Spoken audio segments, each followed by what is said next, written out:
好耐都冇食五花肉啦，今日喺雪檔見到，買咗一條返嚟，用幾片薑、葱同埋燒酒嚟到出一出水，凍水開始煲，煲到啲污糟嘢出咗嚟之後就洗返乾淨。屋企2個印尼姐姐都唔食得豬肉，所以呢度咁大嚿，我可以將佢分成2餐。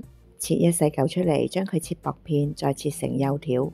我想用佢嚟到炒紅皮蘿蔔。紅皮蘿蔔洗乾淨之後，將佢切薄片，再切成幼條。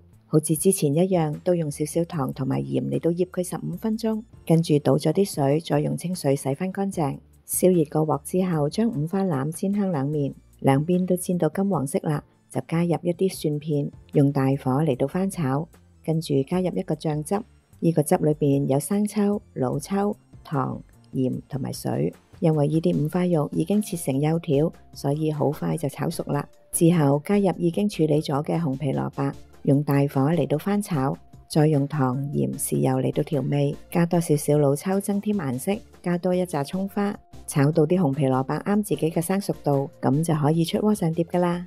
鍾意食肉嘅當然可以放多少少啦。你睇，色香味俱全，好好餸飯噶，你哋都試下啦。